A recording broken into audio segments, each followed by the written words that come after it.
Hello everyone, this is Peter Barron with the Grandad at Large column from April the 11th, 2019. Much as I love my wife, I can't help worrying about how fickle she can be. The large Tabby cat that belongs to one of our neighbours is a case in point.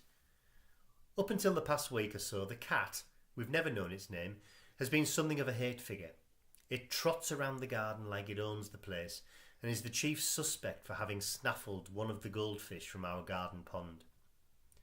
My wife has always done her best to make it feel unwelcome, shooing it away, hissing at it and banging on the window whenever it's dared to venture over our fence. Overnight, however, the cat has gone from being public enemy number one to a valued ally that needs to be encouraged to hang around. And it's all because of my wife's ongoing battle with a squirrel who keeps pinching the nuts and fat balls from the bird feeders she so lovingly maintains.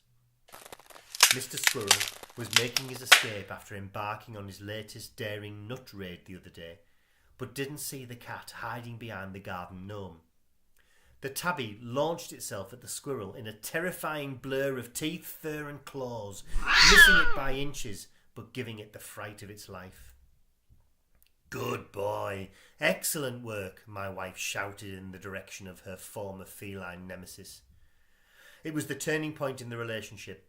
She now sees Mr. Cat as her General Montgomery in the war against Mr. Squirrel.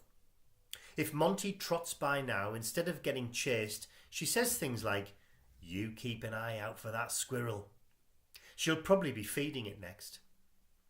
Anyway, in the midst of this capricious behaviour, I decided to take advantage of my wife's obsession with Mr. Squirrel by setting an April Fool's trap. I penned a letter from the RSPCA stating that they'd been contacted by a concerned resident of our village. "Squirrels are very sensitive creatures and suffer from stress easily," it read.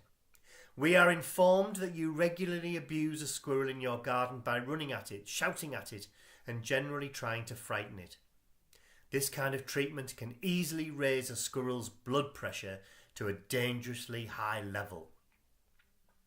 Our eldest son, Christopher, set the letter on headed paper and had it delivered on April the 1st in an official-looking envelope bearing an RSPCA stamp.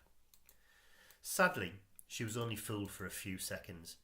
She'd begun to angrily speculate on which neighbour had shopped her, and she was about to stomp upstairs to my office to show me how the RSPCA was wasting its time and money on frivolous complaints.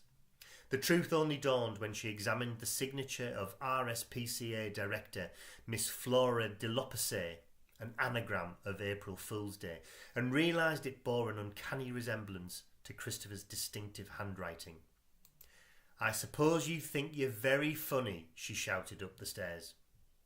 It may yet prove to have been very foolish to have messed with the emotions of someone so fickle.